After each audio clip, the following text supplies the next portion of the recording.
Nancy Hart. We are both with the City County Department of Grants and Community Programs, and we want to welcome you all to our annual Community Needs Assessment meeting. We're very excited to hear what you have to say today. Nancy is going to get into the details of how this meeting will work. It is a bit different than the way that we've conducted the meeting in the past, and we hope to get some really meaningful feedback from you all.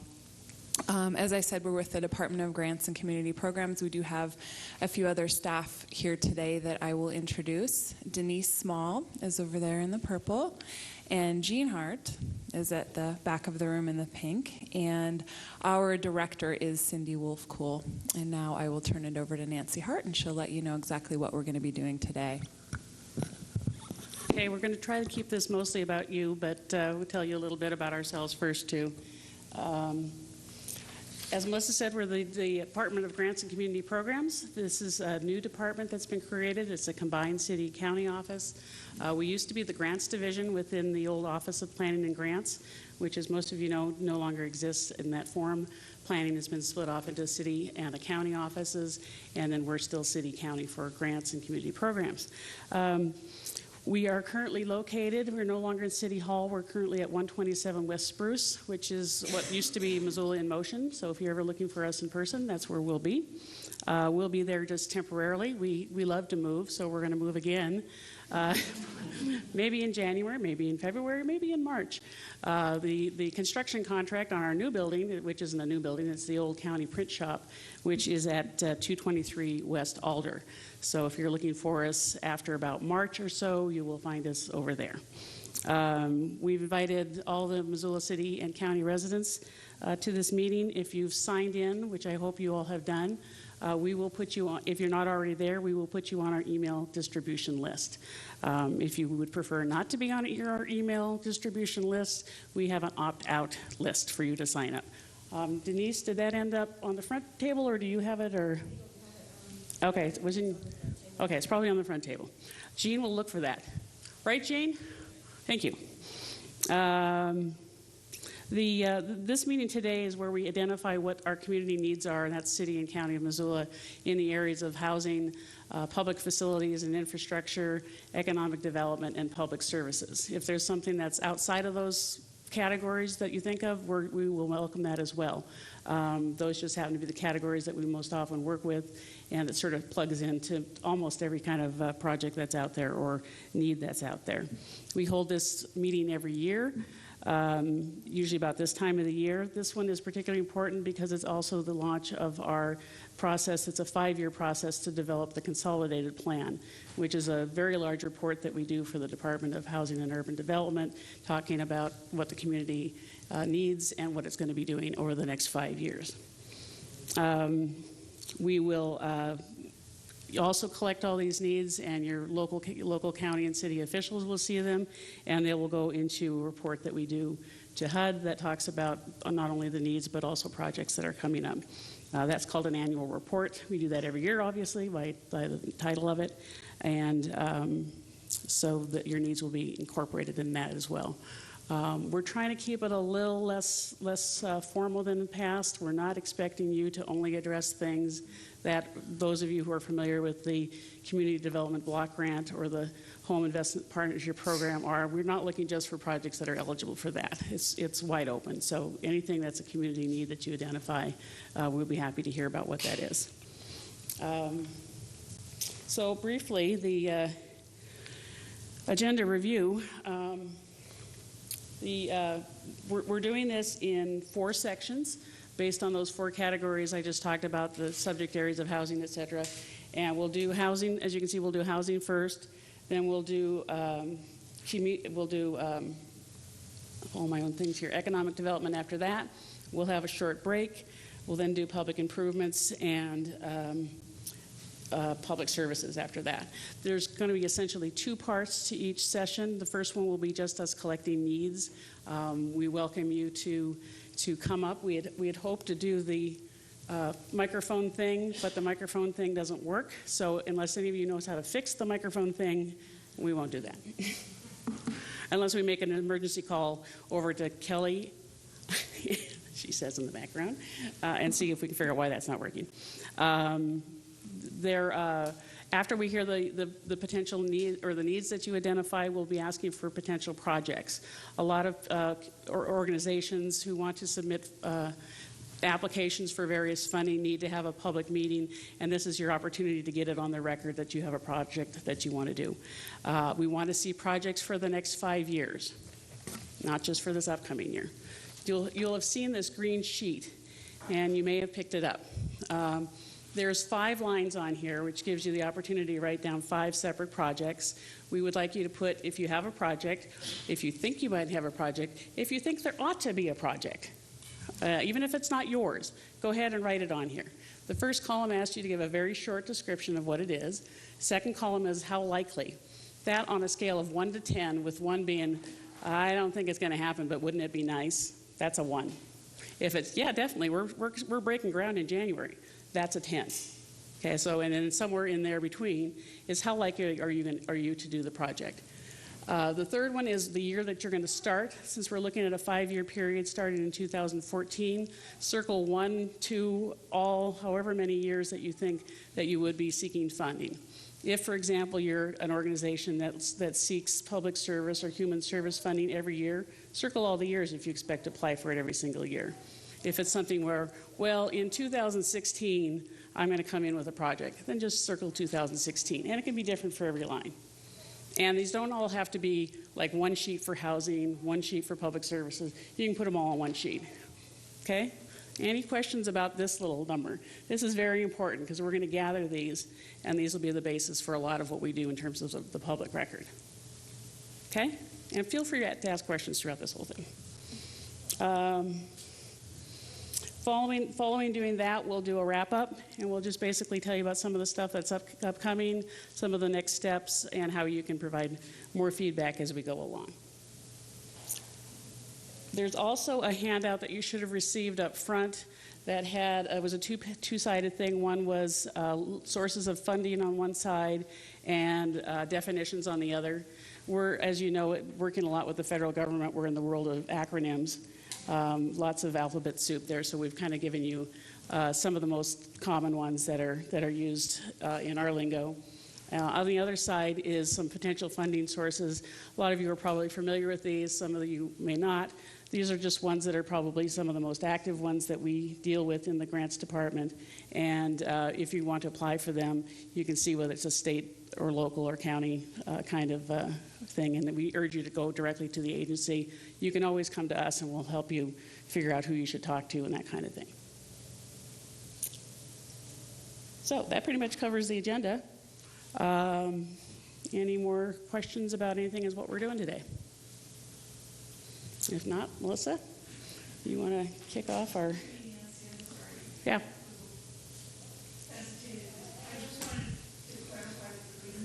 Yeah. So say you're doing a project or you're anticipating wanting to apply each of the 5 years. Mm-hmm. That's okay. Yeah. Yeah. Right. For example, if you wanted to do food assistance to poor people, you would write down food assistance to whatever, and then you would circle, you're going to apply for it every single year, you'd circle all 5 years. Okay, and it'd probably be like if you knew you were going to do it every year, you'd put down a 10. Okay.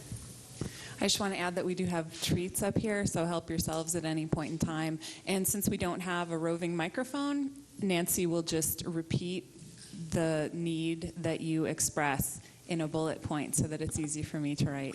And remember, this conversation is not at all restricted to activities that are only eligible for CDBG and home funding. This is just what you think our community needs in each of these areas.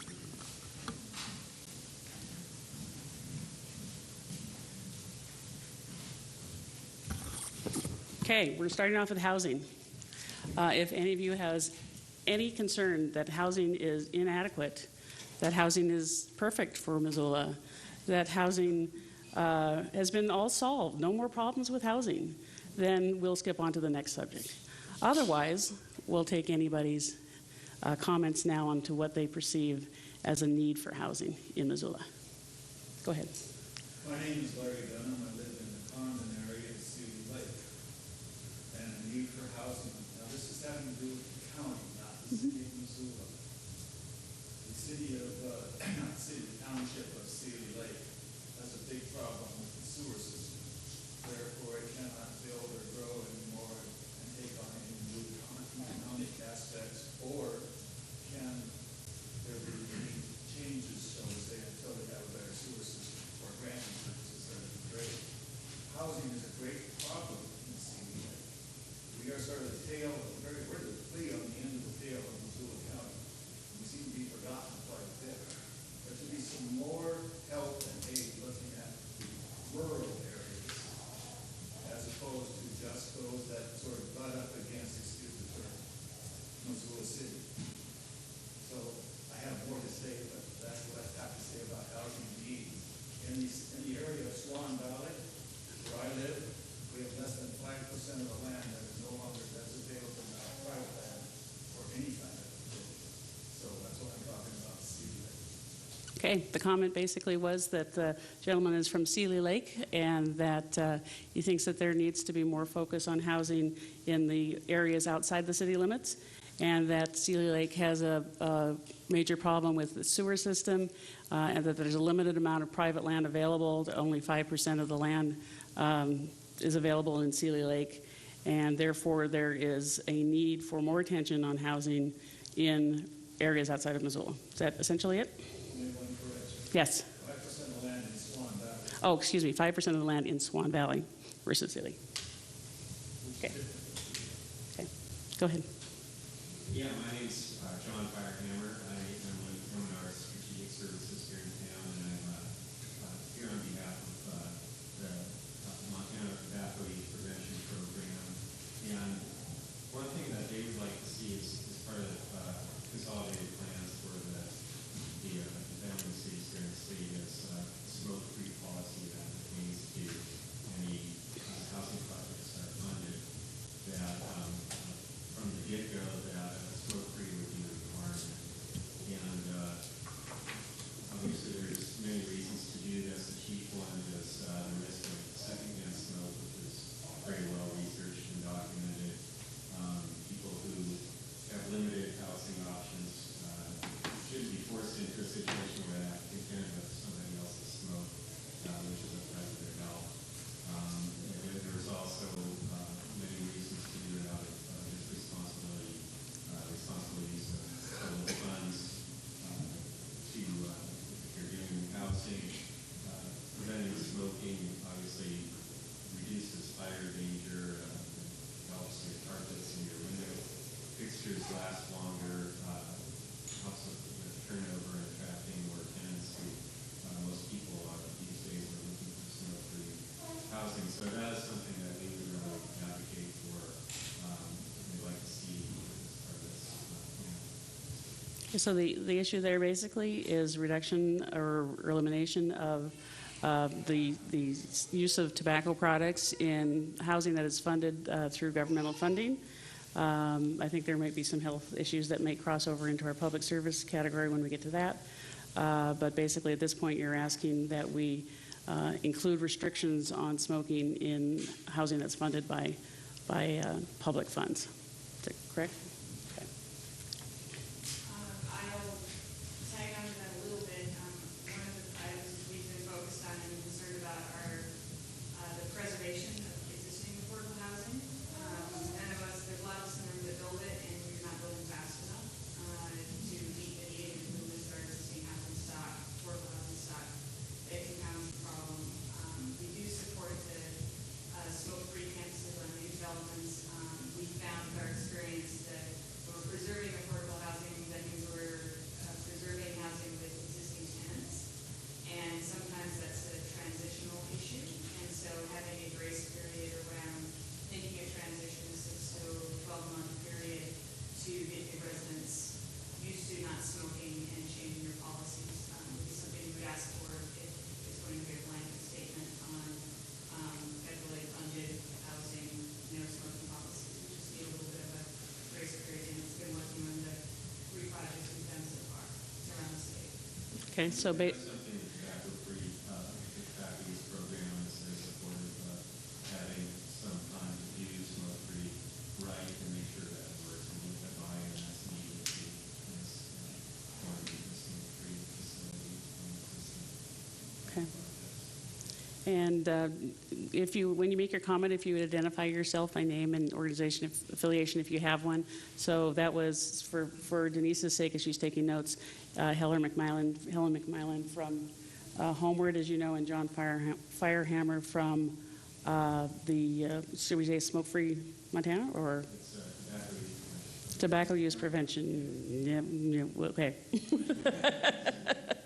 What he said, yes. A question only to you, I guess. Affordable housing, that's something that we brought up many times. What is affordable housing? $300 a month, $1,000 a month? What is your definition of affordable housing? What we use is the official HUD definition, which is unfortunately kind of a moving target. There's not one single number. HUD defines affordable housing as 30% of a person's income, and that would include utilities. So it would depend on somebody's annual income as to what that would be, but it would be 30%. That's what we generally consider as affordable. Okay? Any? Okay. And this is Darren Larson. Are you in your new place or your old place yet?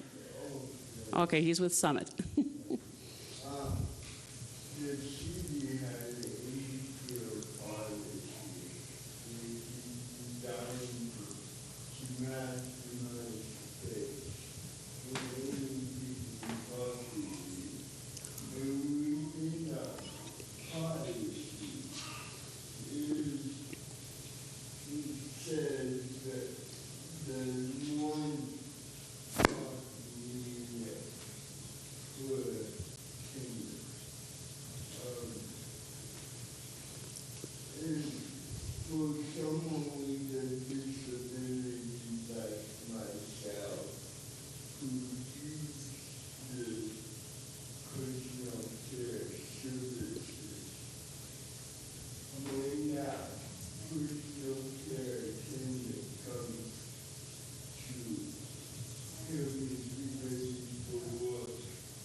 Okay, Darren, if you could let me summarize each point as we go, it might be easier. I hear Melissa furiously writing over there. Darren was basically saying that there's a city policy, and actually I think it's more of a zoning thing, and I'll get back to that in just a second. Basically that most affordable housing units have one parking space per unit, and for people who have disabilities and need some sort of a caretaker, there's no parking for that person when they come in. I imagine particularly if they're live-in, but even if they come visit, there's no parking available for them. So he wanted to see if we could have some sort of a system or allow additional parking. As far as the city policy, I think the issue there is that it's currently certain types of housing, I believe affordable housing, are allowed to have a reduced number of parking spaces. There's always within zoning, and I'm not a zoning expert, so please don't. Any zoner who's watching this, please call in and correct me on this. I'm sure you will. But that there's a certain number of parking spaces you have to have for a particular building. When it's affordable housing, part of the incentive, because most affordable housing, they're trying to maximize the use of their space, is that they can have a reduced number of parking spaces. And so what happens then is a lot of places, to maximize those money, ends up having one parking space per unit. But that obviously becomes problematic if you have need of extra spaces for people who have to accommodate caregivers. So that, I think, is number one. All right, number two.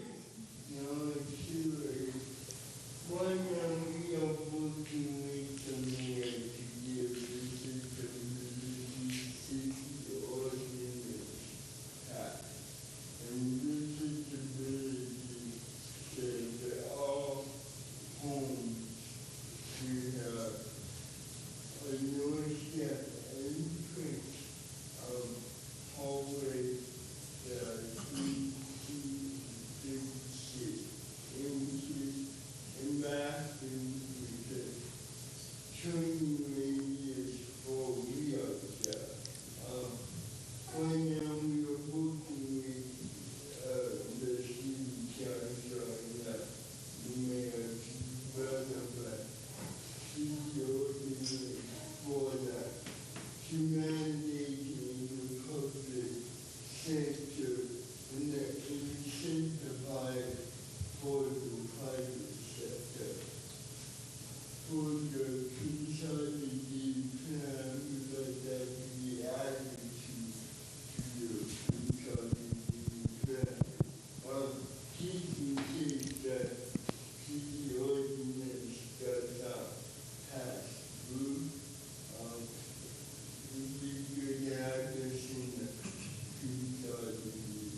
And I understand an ordinance, a proposal for an ordinance hasn't actually been submitted yet, is that right? Okay.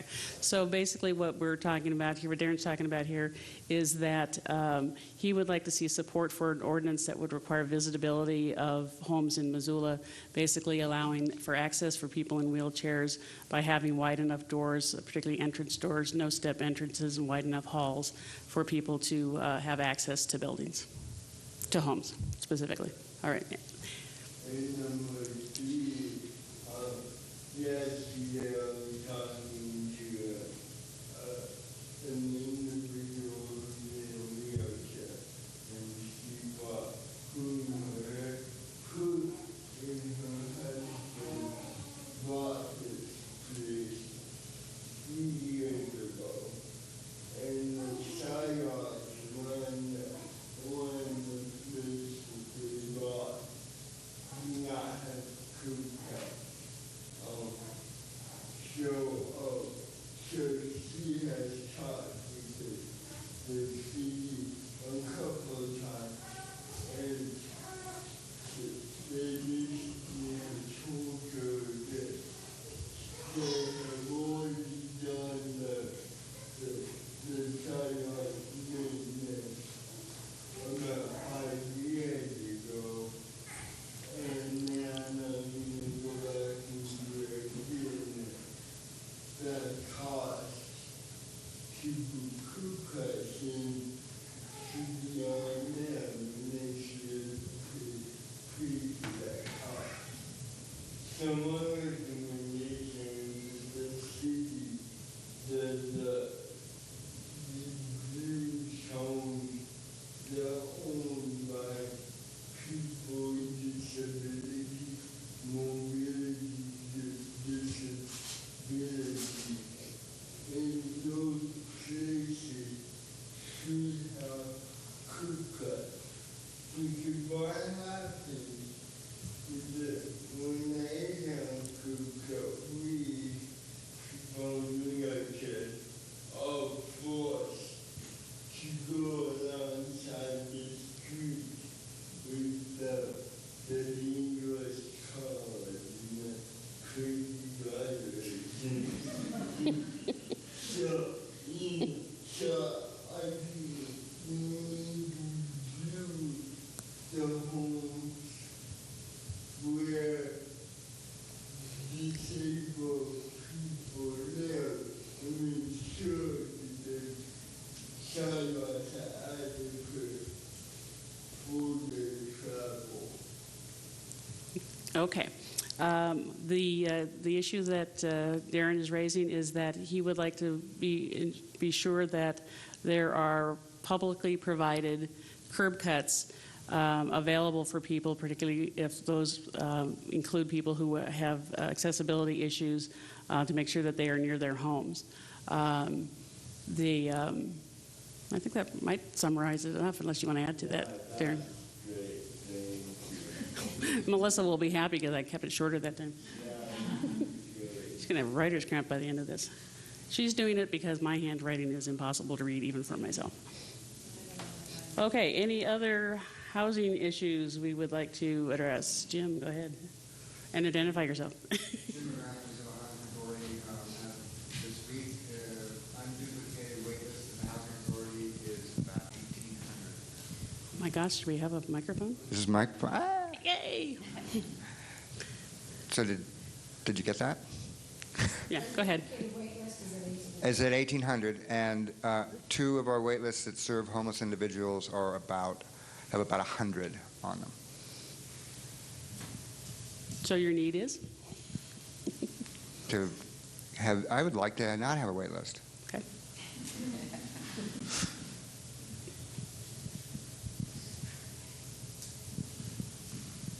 The other reason we like to ask for your name is because when we're looking back at this, sometimes we'll say, our notes are abbreviated, and we can say, well, we need to get a little more detail about that. And sometimes it's just something we need to know a little bit more about. So anything else on housing? Patty has her hand raised. Go ahead, Patty.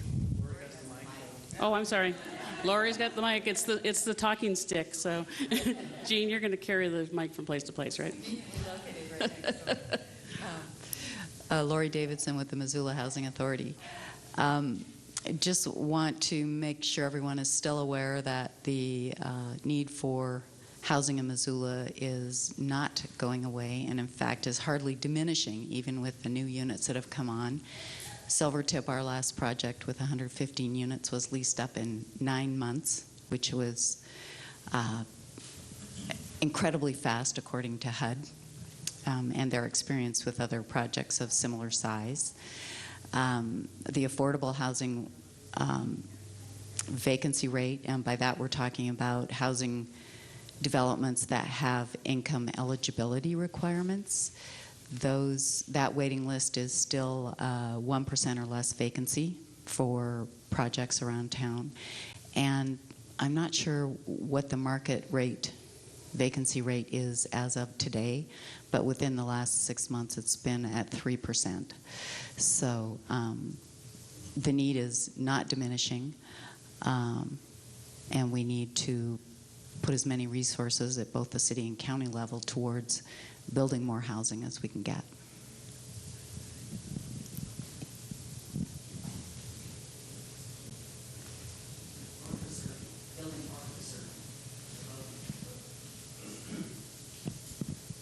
Okay, Patty? Patty Kent, Western Montana Mental Health Center. Just think we need a huge supply of housing priced in that $250 to $300 range, rentals. Obviously, I'd like to have it be less than that, but I think it's a realistic amount that it can be built, it can be done, it can be rented at that rate. And it doesn't matter who it serves, elderly, disabled, people with AIDS, people with mental illness, people with disabilities. It will serve a lot of our folks and a huge demographic of those earning less than 50% of area median income. Homeless also, housing, and not just permanent housing for the homeless, but also working with those homeless who may be eligible for some sort of income or medical health resource, specifically Social Security, disability, or Medicaid, so that those folks who are on the street with zero income but with a disabling illness would at least then become have some sort of income that could sustain them at a very basic level. So addressing homelessness with housing, and particularly for those without resources who may evidence a great eligibility for the resources that are there. If we could, I'll take a quick second here while the mic is being moved over, that if any of you have green sheets that have projects involving housing, please turn them into Jean. We're going to read those at the end of this session. And just to help us plan a little bit on our schedule, can I see a show of hands of anybody here that's planning to speak about in the economic development section, which would be the next section? Okay, one. And Heather, okay. Alrighty, so we may let this one go a little bit longer than what's on our agenda if we need to, and with that, go ahead. Eileen Sansom, Missoula Aging Services, wanted to second the support for the tobacco-free housing and for all of Darren's points, and also just in lieu of the fact that our aging population is continuing to balloon, we need more affordable, accessible housing for seniors and adults with disabilities.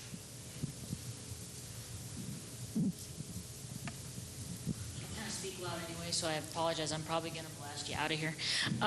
Kim Layhiff. The difference is it gets recorded, though, so. Oh, great. You are all on MCAT, so I hope you all dressed for the occasion, right? Go ahead. Excellent. Kim Layhiff, Regional Administrator for Probation and Parole here in town for adults with the Department of Corrections.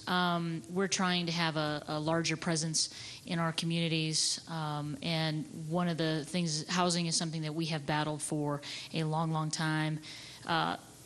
Pretty much with all of our folks that are on supervision, because once landlords run background checks and find that they're on supervision, they tend to not get rented to. But two categories of our folks that struggle the most are violent and sexual offenders. We are trying as an agency to get out into the communities to do some more education about these two particular types of offenders.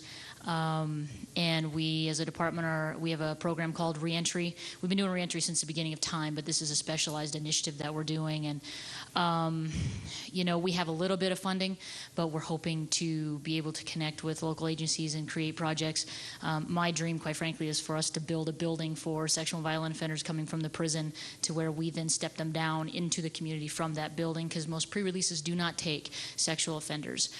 So they are coming straight from institutions to the community. Housing is huge. Landlords will not rent. Typically, these folks will end up in, Futura. They'll end up behind the old steakhouse on Broadway in those trailers that are just absolutely horrendous. The cabins back there are absolutely awful. And they get gouged beyond belief because they have to live somewhere. Landlords are able to definitely increase the prices of what they're renting, $700 for a cabin. That's the size of your bathroom. So there is a huge need out there, and we are hoping to focus on also addressing that need with some education so that the community understands that there are those of us in the system that are connected to these particular rentees, and we can definitely provide assistance and assurance and some accountability if there is some concerns and worries. We're trying to bridge that gap because we understand as an agency how difficult it is for a landlord who owns property or a property management who's managing obviously for people to, in their mind, take what is probably in their minds a huge risk. And so we hope to come to more of these and have a more visible presence. But that need is there. It's tremendous. We're trying to get beyond the stigma to go, these folks need housing, and they need housing that doesn't take advantage of them in terms of price and area and dilapidated housing. They're forced to live in this because they have to be somewhere. So that's our pitch, and we would love to partner in this way if we can even bring some money to the table along with some other money, whatever we can make happen. So we just want to let you know we're out there. Great. I know there's been lots of discussions over the years about dealing with folks that are coming from the criminal justice system and into housing, and so I appreciate your coming because I think it's a new voice here. Who's next? You are. There you go. I think I am. Hello, I'm Michael Dean. Although I admit to being a friend of Homeward, I'm here as a private citizen today. It's partly my education on the machinations of gathering and allocating funding for the public good. I'm here specifically to advocate on what I consider and think of as micro-dwellings. They're also known as single occupancy rooms. There's an architect by the name of Rob Quigley in San Diego, has built, I think, several thousand of them, starting since about 1992. They range in size from about 110 square feet to 320, with probably the optimum being about 220 square feet. And I think it would be one of the best ways for us to provide housing for the maximum number of people given the limited resources that are available. So that's my pitch. I think 100 or 200 of those here in Missoula would have an immense impact because you're targeting the lowest end of the rental spectrum, probably even competing with roommate situations, the price of roommate situations. So I wish you'd consider that. Thank you. Great. Anyone else? I'll point out that Michael is one of several members of our steering committee that's helping us with the process this year. Also included on that list is Darren, Lori Davison from the Housing Authority, Heather McMahon from Homeward. John, I don't know whether you're officially on it or not, but you're sort of kind of on it. Who else? Is anybody else here I missed? Oh, yes, and Eileen Sampson, who couldn't make that. That's right. You weren't on the meeting last time, but that's okay. We'll put you to work plenty of the rest of the time, so don't worry about that. And Emily Hoover as well, who's there. Okay, there she is. Oh, well, I see you're hiding behind Adam. Okay, next person wants to talk about a housing need. Hi, Claire Fawcett with Word. Just wanted to note that we continue to see a need for direct rental assistance for families in particular. in every sector, but particularly the private marketplace where there is no affordable housing stock. Families are too often left with few resources because of the challenges they face with regard to space and special needs. So just wanted to put a plug in for direct rental assistance, just a continued focus of public funds in that direction. Okay. Hi, I'm Sherry Strachan from Mountain Home, Montana, and we'd like to second what Word has put forward as far as the idea of rental assistance. Coming up with the first and last month rent is a barrier for our young moms, and that's one of our main focuses over at Mountain Home. I'd also like to voice our support for the lower rents, looking in the $300 to, was it 3 to 4? Patty put forth? 2 to 3. Yeah, those are more affordable. Some. 250, 3 is what I wrote down. Right here, two, going once. This is an auction where we're going in reverse. The lower you can go. Go ahead. That's all. No, I mean, these are all wonderful ideas, and we are behind subsidized rents, any assistance that we can get with keeping independent living affordable. So that we can house our single head of household families and keep them housed rather than see them fall into homelessness. Any more housing needs to be expressed? Oh, we got one over there. Michael Moore from United Way and Reaching Home, and I just want to put Reaching Home on the record as supporting both what Jim, Lori, Claire, Patty, Sherry, Heather, everyone spoke about in terms of Reaching Home ponders every kind of housing as a possible place for homeless people. I think we may need to get some clarity from the city here going forward with the decision about the Union Gospel mission as to whether, you know, are we going to start having areas of town where you can't move these things. But anyway, Reaching Home just wants to be on the record as saying that yes to that, and yeah, we need all of that and more. Okay, thank you, Michael. Anyone else? Heather.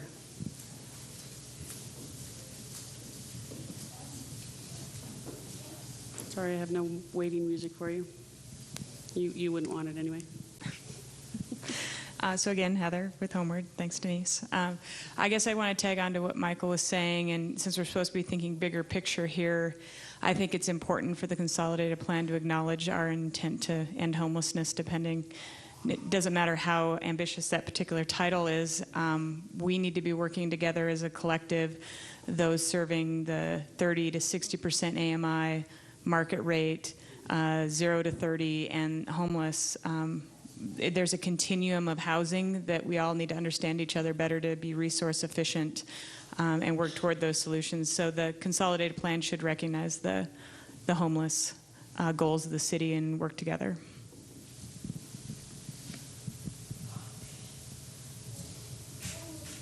Do you have another one, Patty? Yes, she does. And Cindy, we're on the housing section, so if you have any housing needs to express, this would be the time.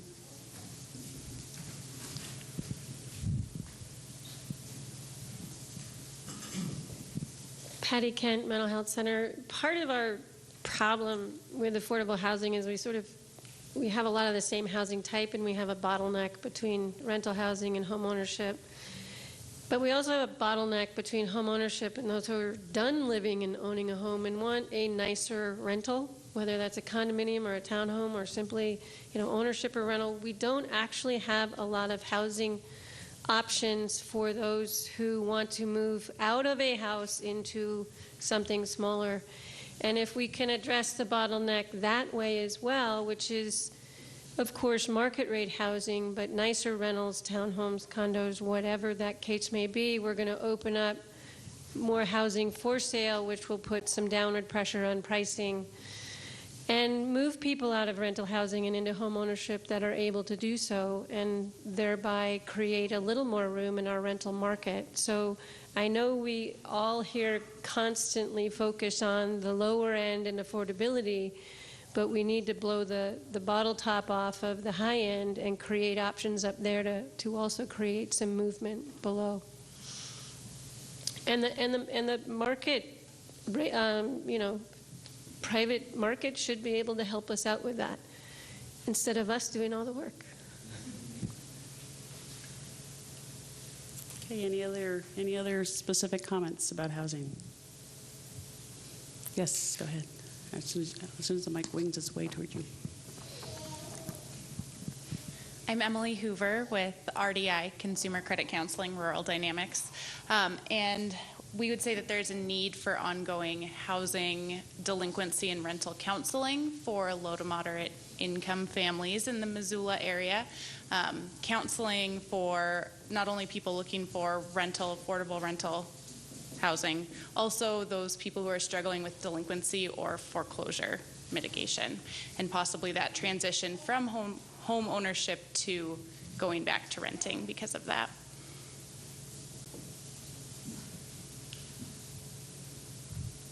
Okay.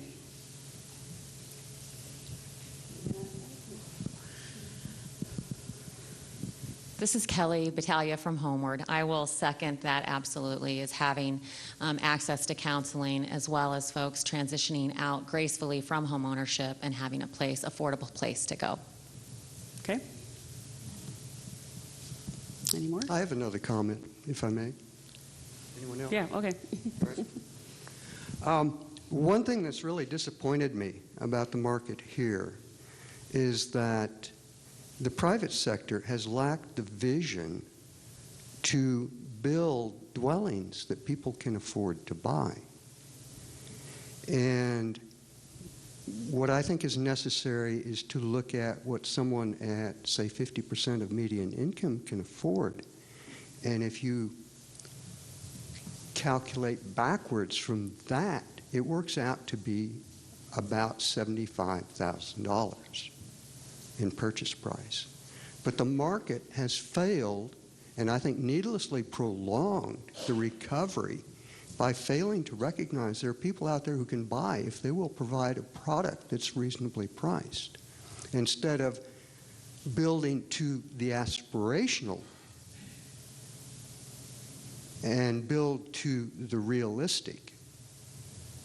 And I think that the public sector could look at that too as a model. Okay? Okay. Thank you. Great.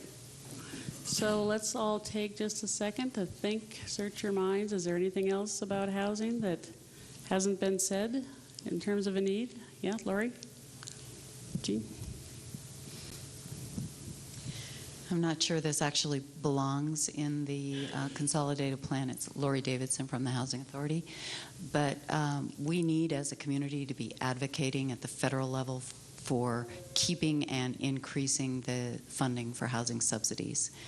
In a market like Missoula, housing subsidies are absolutely essential. As Jim said, our waiting list for people who are qualified and desperately need those housing subsidies is 1,800 to 2,000 all the time. And it just isn't, it's not going down no matter what we do. So subsidies at the federal level continue to be cut.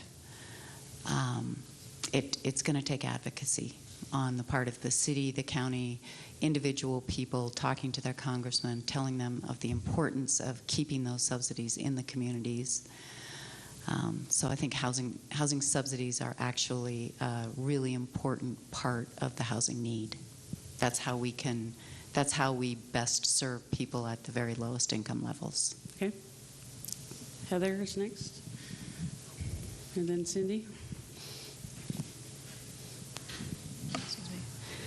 I'm kind of tagging on to what Lori said, again, Heather with Homeward. Not just the subsidy, but advocating for federal resources, very important because, again, none of us are getting ahead in our jobs or working ourselves out of a job in the housing world. I also want to go on the record and have the city know and reflect that Montana is one of 3 states, I believe, in the country that doesn't have a housing funding source on its own from a tax revenue or whatever. So please help us advocate on that front too, especially with what's happening in eastern Montana. Thank you. Okay, great. Cindy is next.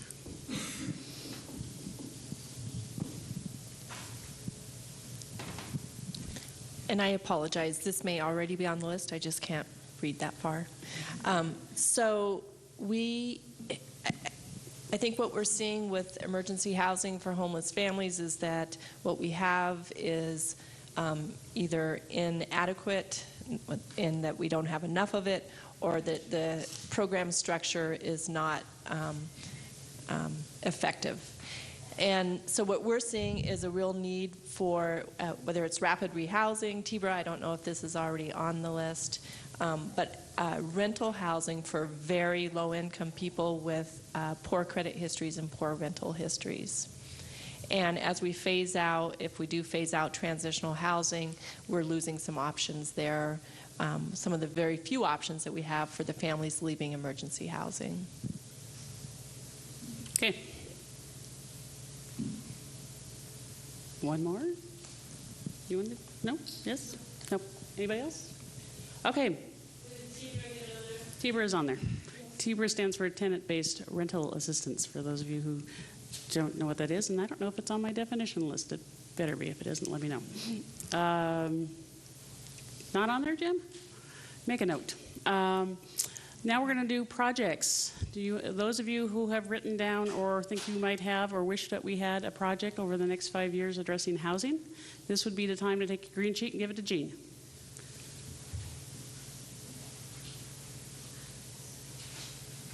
you have the file folder with the ones that didn't have it in?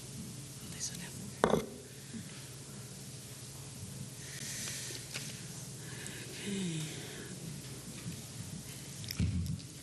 By the way, we apologize for how hot it is in here. Evidently, there's an ongoing problem with the heating, which is working really well, and the cooling, which is not working very well, system. So fan yourself. We had some people send some projects in for people who couldn't be here. So I'm going to read those really quick right now. We're not going to write these up because we have them on the sheets that we have, but if anybody's interested in knowing a little bit more, let us know. This is from the North Missoula Community Development Corporation. The project is funding for a collaborative nonprofit community garden develop at the Burn Street Square site. Funding for purchase of agricultural land in partnership with one or more nonprofits. Oh, I'm reading these and they're not housing. Never mind, skip that. Here we go. Purchase and rehab funding for scattered site community land trust homes. I'm going to check these off so I know that I read them. Rehab funding for scattered site buyer initiative land trust homes. Land acquisition and construction funding for a PUD development of small lot single family home ownership and rental unit complex.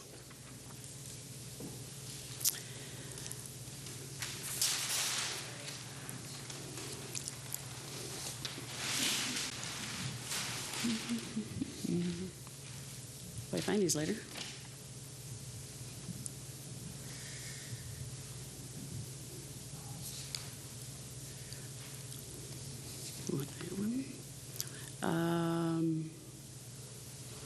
I assume, Patty, that you wrote yours down on a sheet.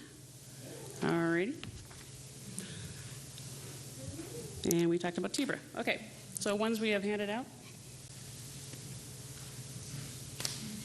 Right there. All righty. From Rural Dynamics, Consumer Credit Counseling, Housing, Delinquency and Rental Counseling to low and moderate income families in the Missoula area. Freud. Rapid intake and referral program. Oh, that's probably not housing either. And neither is that.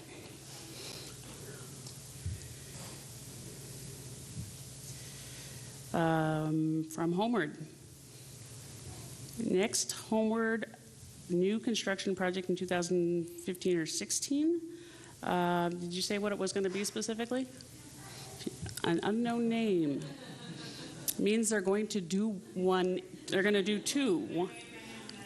One in 15 and one in 16. Some unknown project. I love it.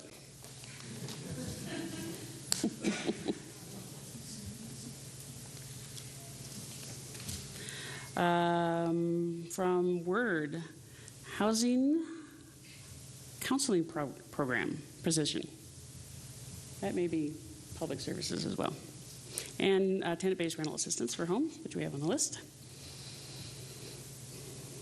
From the Missoula Housing Authority, River Ridge, preservation of 70 units senior housing existing facility. Parkside Village, preservation of 103 unit family housing existing. 6 one-bedroom units of new construction. And some tax credit new construction. Busy, busy, busy. And from Western Montana Mental Health Center, we have I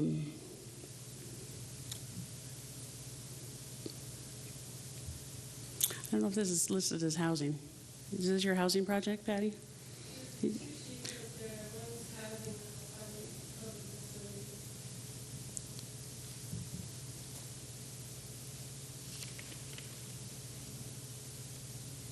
I don't have a second one. Did you give it to Jean? All right, let's go. Yeah, there's the one.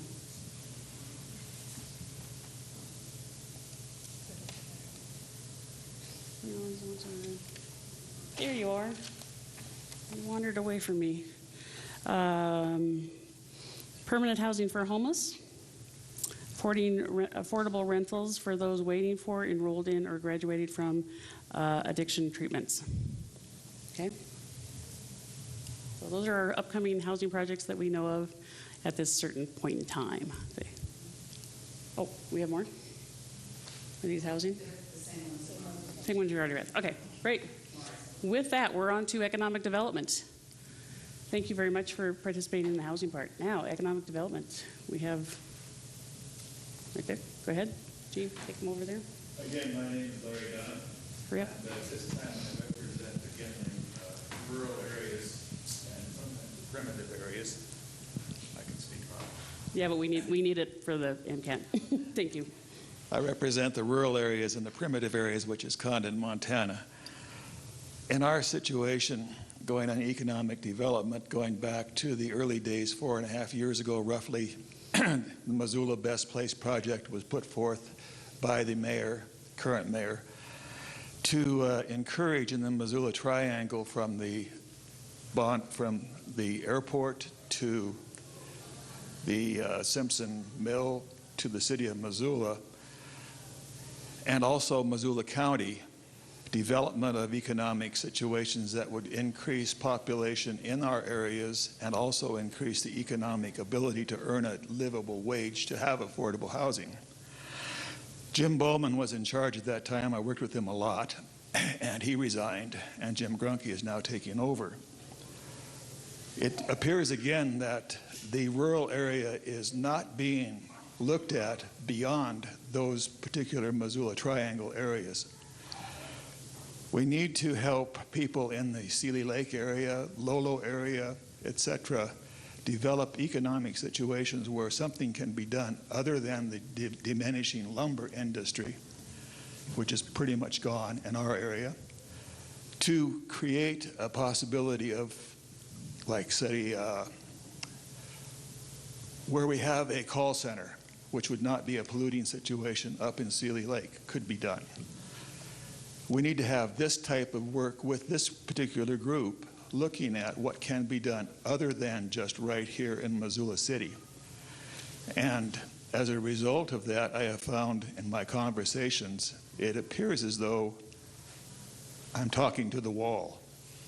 And I would like to see a little more emphasis again, covering the rural populations where people don't want to move into Missoula, but would like to have a job where they can actually be employed, be it ammunition making, be it barrel making for guns, be it call centers. So my point being here, look at not just what's happening here in the city. There are other people out there that want a job too. Thank you. Okay. Anyone else wish to speak on economic development? Right there too. Pleasure. Thanks. Larry, I'm the wall. But not really. We know each other. Right. So I'm with Missoula Economic Partnership. And we absolutely are focusing efforts on a county-wide basis. I think that the plain fact isn't, especially when it comes to business attraction, that those businesses have very specific requirements for infrastructure, for workforce within a certain drive time, for buildings. So it does make it challenging to suggest to an incoming company that has very specific parameters, A, B, C, D, E, that, well, I understand your parameters, but let's jettison those and show you this place instead. So that said, I think that some of the work that can and should and is being done is to evaluate enhancements in infrastructure that make sense in those areas that are more remote, so that there are greater opportunities to site companies there, or to have existing businesses there successfully expand, if that makes sense. So you can call me after this. Okay. Okay, anyone else on economic development? Back over there. Don't forget to be writing down your economic development projects, if you have any, on your green sheets. Hi, I'm Melissa Fisher. I work for both NCBI Missoula and BRED, the Bidder Economic Development District. I'm here today for BRED. Marcy Allen, our director, couldn't be here, so I've got just a quick little list from her. She had wanted to, in support of what's been said already, rural outreach networks and infrastructure, for sure, is on our list. And maybe prioritizing within that the Sealy sewer system as a project. The BRED is working with the city and the county and a number of other entities on broadband infrastructure throughout the region.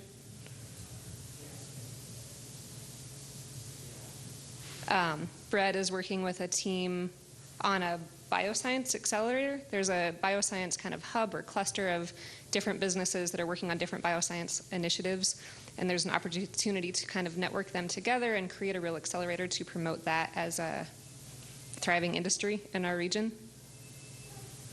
And finally, airport infrastructure and support. Okay, thank you. Anyone else on economic development?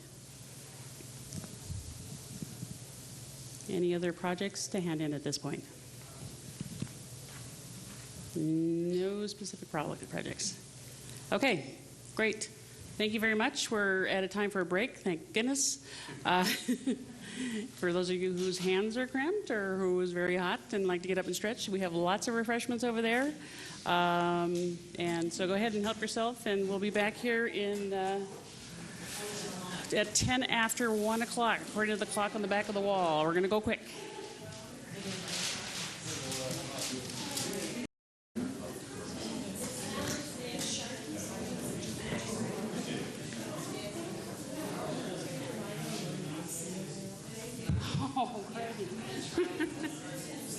Okay. You guys are going to sneak out. Cutie.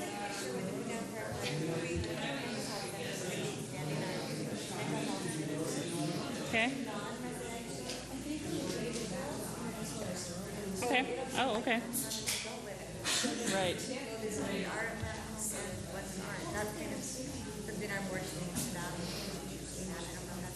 Yeah. And then, I mean, this is just part of our living life. You don't have to ride your bike and alternative transportation. Yeah. Nope. Have it there, but we would definitely be interested in. Yeah. Yeah. Right. Right. Yeah.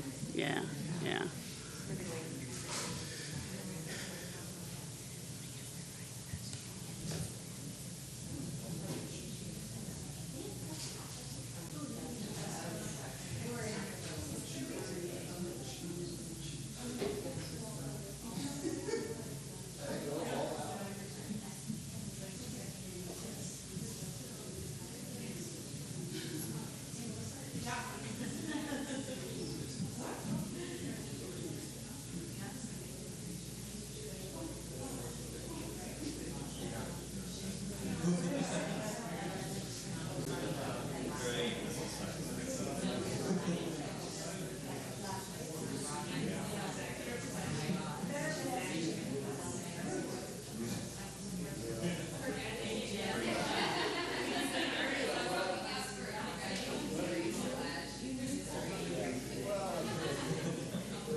Okay, we're going to start on the public improvements section.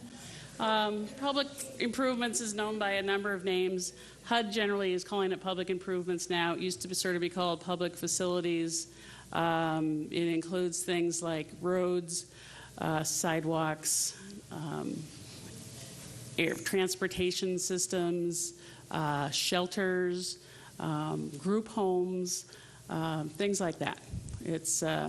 It's not like individual housing, but it's more like the things that underlay our society that keeps everything working. It's water and sewer and all those other good things. So let's go ahead and start with project. But before we do, I have one from the housing that didn't make it on the list for a project.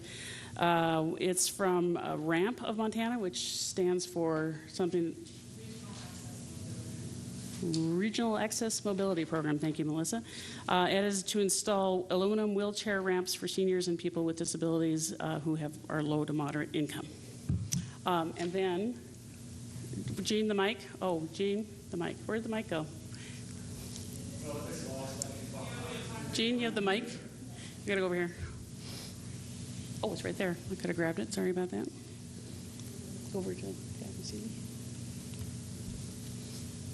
This is one final comment on the housing, and then we'll move on to the public improvements. Technically, it may just involve everything here. Again, I'm Larry Dunham, and I am a member of the Montana Board of Crime Control Youth Justice Council. The Youth Justice Council deals with minors who are criminally involved in acts that cause them to be incarcerated or put on probation, etc. We had a meeting here at the first of the month, and there was a lady who was talking to us about the new health care programs. Now, would you write up there on the board, please, healthcare.gov, so everybody can see it. The reason I mention this, it deals with youth up to the age of 18 who have been involved or incarcerated because of their criminal activities. And it directly results or attaches to the affordable housing situation, because starting in January, assuming that youth will qualify, that youth will have health insurance provided for him, and it's not even a youth anymore, up to the age of 26, which will help many of you folks who have children who have been, shall we say, picked up because of DWIs, we call it minor in possession, MIPs, etc. This is something that will help you have money to be able to pay for that house, or at least get health insurance for that one individual child. And I wanted to bring that up because I have to leave. But I think it's very important, and if you would just contact this source right there, they're going to be able to give you more information, and it starts in January. And that's, I think, very important for all of you. Thank you. Thank you. That's a good example, too, that I know a lot of you all look at, is that even if something's not directly housing, for example, if you can find some way to reduce expenses otherwise, then you can shift it over to where they might need assistance in housing. So who would like to speak about public improvements? Go ahead. I was trying to go first so Larry didn't have to say this, but Sealy Lake, that area needs infrastructure, their sewer infrastructure. It's holding them back on a lot of fronts. And as a housing provider who has looked at doing senior housing in that area, so their seniors do not have to leave and move to Kalispell or Missoula, there's just not a feasible way to do housing, whether it be senior, affordable market, or economic development, or all these things without dealing with the lack of infrastructure that they have. So I think it should be a priority for the county to be able to get some real work done up there and help that community on a lot of different facets. Okay. Anyone else on public facilities, infrastructure, improvements, group homes, homeless shelters? Patty? No, this is needs, not projects. Do you have a need you'd like? Do the need now, and we'll do the project in a minute. Well, not necessarily. Hopefully, yes. There's a need for addiction treatment, and whether that's inpatient, residential, with intensive outpatient, it runs the gamut, and it's a tremendous gap in our system for folks with very little ability to pay. The failure of the legislature to approve the Medicaid expansion, which would have provided a resource to pay for treatment, since it didn't go through, we're left again in a spot where kids, tremendous amount of teens and adults, need treatment with basically no resources. How do you treat them with no resources? Pretty much you need to leverage treating them with the folks that can pay. But that's a very difficult balancing act. So somehow if we can create facilities that are close to debt-free, I think we'll have the ability to then provide services to those who cannot pay or can pay very little. But we need a place for teens. We need an expanded capacity for adults. Okay, thank you. Any other public improvement needs? Yeah? So right now, my name is Jessica Allred. I'm with Missoula Food Bank. Our community is in need of a facility where the number of people in need of emergency food assistance can adequately access that.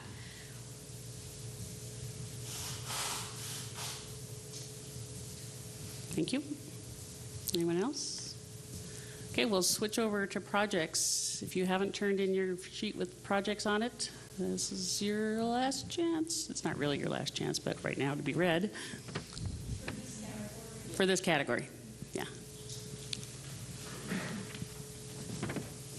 A couple of these I might have to ask Melissa about to see if they qualify in this category or not. Thanks.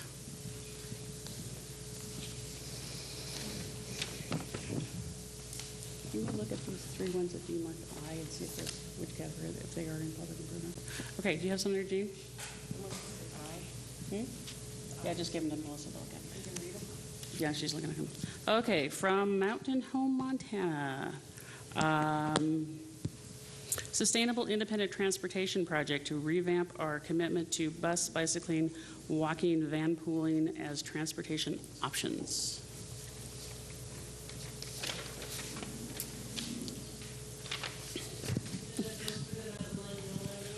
It did not say that. From Missoula Food Bank, a new food bank facility. I feel like I'm doing the Oscars or something here. From Western Montana Mental Health, Addiction Treatment Center for youth and expanded capacity for adults.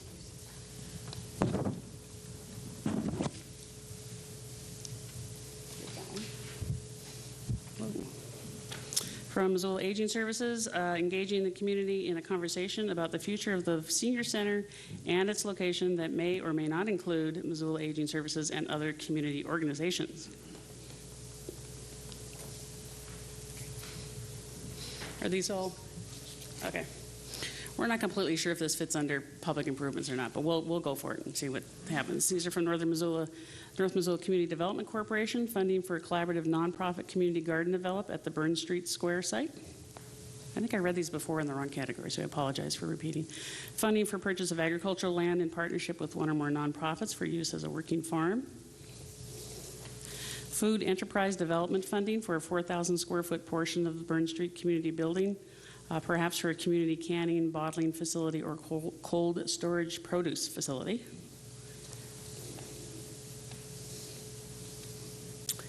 Oh, this is a long one. I got to summarize this one.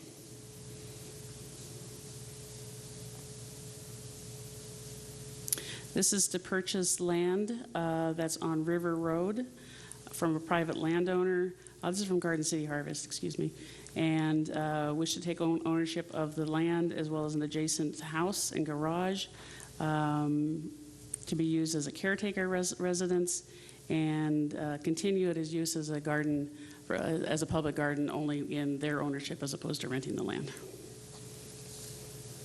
Okay.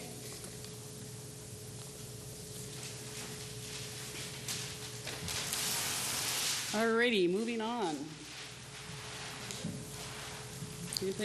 Anything else to say in the public improvement before we move on? Okay. Public services. Public services are also known as human services. They include usually anything that's a direct service to someone in need. It might be food, clothing, shelter, might be medical assistance, might be child care assistance, might be respite, might be, what else have we got, Melissa, in our long list? Anyway, lots of things like that. It tends to be services delivered rather than something built, for example, not your bricks and mortar so much as services. So who do we have to speak on that? And Jean's handing out green sheets. And we have our first speaker. Go ahead. Hi, this is Kelly Battaglia with Homeward, and there is a huge need in the community for financial literacy education and counseling. And also continued partnership with a lot of the nonprofits that are currently represented here to provide those services and plug in with the existing social services network. In addition, continued support for foreclosure intervention and loss mitigation counseling to help prevent families from becoming homeless. Okay. This is Emily with Rural Dynamics. I would second everything that Kelly just said. There's a huge need for all those services. Lori Davidson with the Housing Authority.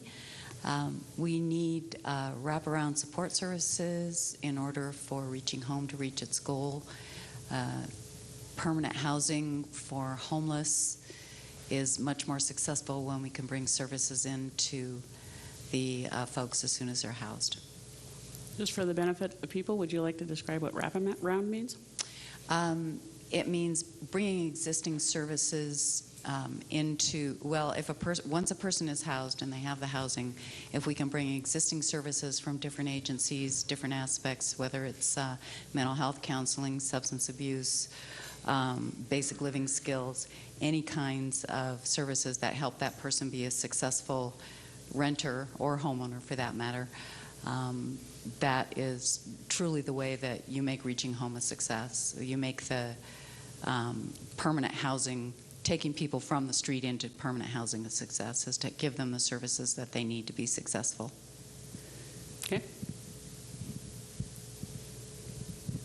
Can I segue with you? Missoula does not have... Can you say your name and can you state your name and if you're with an organization? Hi, my name is Peggy Kane, and I'm currently running for mayor of Missoula. I'm a citizen. I volunteered at the POV 2 to 3 days a week for 5 years. I'm a retired nurse. I went to Honduras after Hurricane Mitch twice to work down there, so I'm familiar, but it just baffles me why Missoula does not have a family shelter. I ran into so many women and children at the POV that were living out of their car because there is no place for them. If they're lucky, they can give 2 to 3 days in a motel through the Salvation Army, or the churches have stepped up, but it's only 14 people a night, and it's a different church every day. And according to United Way statistics, 50 to 75 children attend school, Missoula County Public Schools, every day, every school day, that are homeless. And I think that's just not tolerable. We can build everything else, but women and children have no voice, and we need to speak for them. Okay, anyone else have public services?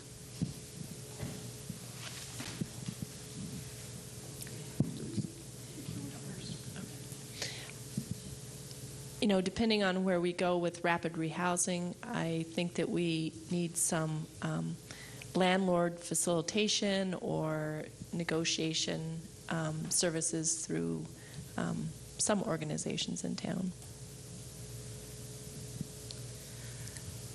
Again, Eileen Sansom with Missoula Aging Services. We continue to see an increase in low-income seniors in our community, and to address those needs, there will always be demand for subsidies to allow people to age in place, and that also includes adults with disabilities, since we provide services along with Summit to both populations.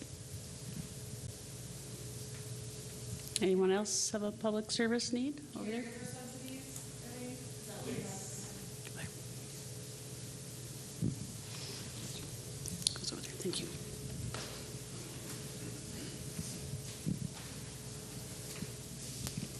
I'm Jacole Johnson from Missoula Early Head Start, and I would just like to second the need for a family shelter. We feel that that is something that we see a lot with our clients, and also child care subsidies. Many of our clientele do not fall into the guidelines for Best Beginnings due to various family circumstances. So if there was additional child care subsidies available, many of our families could be working or going back to school like they'd like to. Anyone else for public services? We're going to keep Jean running back and forth.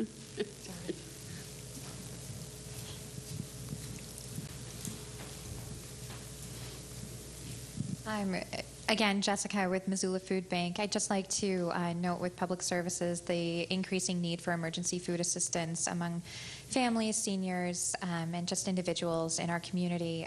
Missoula Food Bank has seen an 8% increase over the last year, and over the last 3 years it's been close to 18%. So just ongoing support for emergency food assistance, and I would second the proposal earlier about financial literacy and helping low to moderate income families with those living within the restrictive budgets that they have. Okay. Any other public service needs to identify?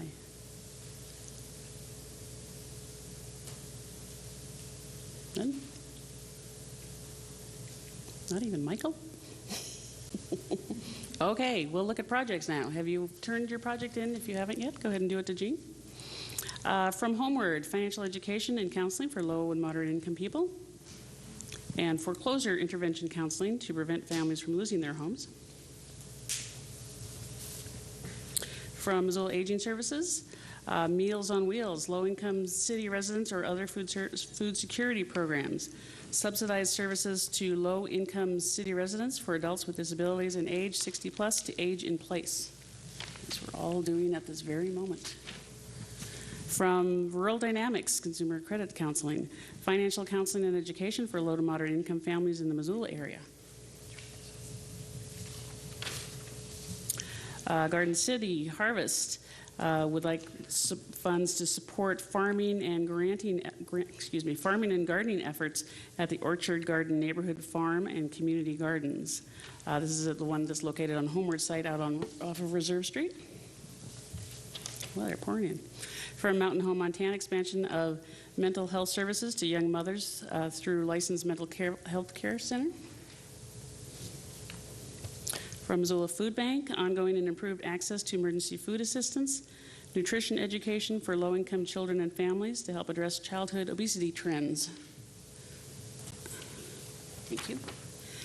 From Partnership Health Center, integrate behavioral health services into the delivery of primary care services. Develop space to provide physical therapy services, thus decrease the use and dependency on paid medication. Lots of all that.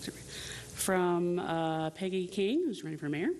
Family shelter, tax assistance for low income.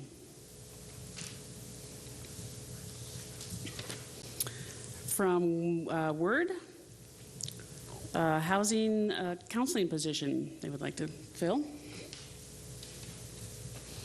And from the Poverello Center, rapid intake and referral program and soup kitchen vocational training. And that's all I have up here. Does anybody have anything to add to that? Okay, great. Pretty long list anyway, I know. So, thank you very much. We'll move, let's see, how are we doing on schedule? We're doing really good, aren't we? Yeah, you guys are going to get out early. It's like being in school on a Friday. Friday the 13th. Okay, I have a public announcement to make here. On behalf of our friends in the county planning department that used to be part of our office together, I got an email, so I'm going to read it. I'm not going to read the whole thing, honest to God. But on September 18th, Missoula County Board of County Commissioners will hold a public hearing on the Missoula County Subdivision Regulation Reorganization and the Subdivision for Release or Rent Amendments to Missoula County Subdivision Regulations. I know some of you have been following that. Meeting starts at 1:30, and you can find more information on their website. Go to the county website, and then you'll probably find a link there. Okay, so to wrap up, we will talk about some of the next steps that are coming up. And what's going to happen with all this. So Melissa, do you want to go ahead and talk about what's next? Sure. So the intent of this meeting was very broad. We wanted to gather input from you on 4 general areas, and we are going to get specific from here with the CDBG and Home Application Workshop. And that will be held this coming Tuesday, September 17th from 10:30 until noon in the Jack Reedy Conference Room, which is just down the hallway and to the right. And that meeting is for folks who want more information about the CDBG and home application process. We'll have the applications, we'll have all the deadlines for this year's funding cycle. We will go through the applications and answer any questions that you might have. And then we will go from there. Pre-application is the first step in applying for funds, and then we have a full application that will be due in November. So if you have any interest in that, hope to see you Tuesday. And our next consolidated plan public meeting will be on December 10th. I don't know what time it's at. It's 4 to 6, I think. From 4 p.m. to 6 p.m., and Nancy will tell you a little bit more about what is going to happen at that meeting. For those of you who are interested in CDBG or home funding, just to give you an idea of what has been happening with CDBG funding, we had about a 2.5% decrease last year, and we had a more significant decrease the previous year, but we do estimate that we should have about $545,000 to work with. A maximum of 15% of that allocation can go toward public service projects, and each public service applicant can apply for a maximum of $20,000. 20% of our allocation goes towards administrative costs, and we should have about $355,000 remaining for public improvement and housing projects. That's if things continue as they have. We never know.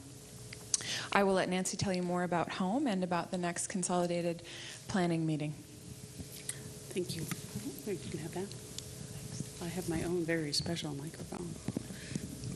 The home funding is also available through the U.S. Department of Housing and Urban Development. The funds can only be used for housing, nothing else. It includes tenant-based rental assistance, which we previously have not done in Missoula, and we are going to allow that as an activity, which we hope to see will be successful. As Melissa has said, the funding has gone down significantly for home. It dropped 13% in this last year, and it dropped 36% the year before that. So we are now operating at less than half that we did when we started the program back in 2003. Our annual allocation is roughly $300,000. 10% of that goes to administration, and that leaves us approximately $270,000 in this upcoming funding round available for projects, which would be housing projects again. We also have a carry forward amount. We did not award any home funding in 2013, and we had some carry forward from the years before that. So we actually have an additional reserve of approximately $640,000. We are changing some of the ways that we're applying for home, and if people have a specific home project, it's fairly complicated, so please come and talk to me about it. But basically what we're going to do is we're going to allocate that funding as well. We are going to go to the usual application route that we have every year, just at the same time and same deadlines as we have had with matching along with the CDBG application process. But we will have some additional funds that we may allocate at a speedier rate than that, because that is money that we actually have available to us right now. Our upcoming 2014 allocation, again, is dependent on congressional appropriation. And their fiscal year, the fiscal year that covers starts this October 1. If you give you an example of last year, which the year started October 1, we did not actually get our funding until August, this last month. So we waited from October 1 until August before we actually had money in hand. So there are some projects that are ready to go before that, and so we may actually have some flexibility this year. No promises from here on out, but and every year is different. So that's what we have right now. So that's the home program, and again, we'll be having that application workshop next Tuesday. If anybody has any questions about any of this, feel free to email it at us at grants@co.missoula.mt.us. The consolidated plan is a 5-year planning, so we do it once every 5 years. This next plan will cover 2014 to 2018. It covers a program year that starts April 1st. And so what we'll be doing is putting together this list of needs assessments, a list of projects that come out, and basically we're also giving a sort of a snapshot of the community. Where are we right now? What's our market like? What's going on in the community, not just in the city, although it's city focused. They want to know what kind of resources we have to address all the issues we've talked about here today. And they're diverse, and it's not necessarily just resources that are brought by the city or the county, but it's all of you who work in the nonprofit sector and the for-profit sector that bring resources to the table to help with these different issues that Missoula is facing. So it's a fairly comprehensive document. We'll be talking about it much more in detail at our December 10th meeting, which will also be in this room from 4 to 6, as Melissa said. We hope you will come and that others will come as well. We'll get into much more detail about what we need to identify in our community specifically over the next 5 years. It's a rather focused, detailed process that HUD asks us to do, and so we're asking our community to come and help us define what you want to see happen in this community in the next 5 years. What else do we have? Something that I neglected to elaborate on is how you are able to provide feedback between this point and our next public meeting in December 10th. What we are going to do is compile a list of all the needs in each of the subject areas, and we will email that out to everyone who is here today.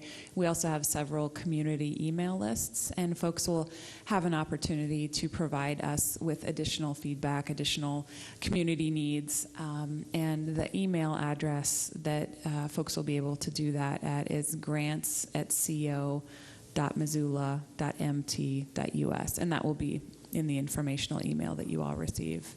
And I just wanted to say this was very interesting. In the several years that I've been doing this, the public services section is always the longest with the biggest list of needs, and that certainly was not the case today. So an interesting shift. I just want to thank you all for coming and for spending Friday afternoon with us. Please take a treat on your way out. Do you have anything else? We're also developing the grants webpage. As I said at the beginning, we're a new department, and so there's some reconstruction going on. You won't see anything for a while, and then someday something will pop up, and magically we'll have a new identity, which is pretty exciting.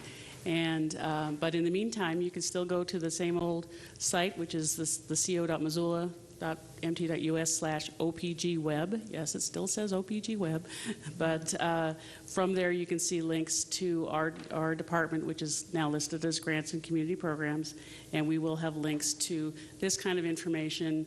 The actual applications will be posted, the pre-applications, all the materials you'll need for that, as well as announcements of meetings coming up and those sorts of things. Feel free to call, email, or visit us anytime. We're here to help. Thank you all for coming.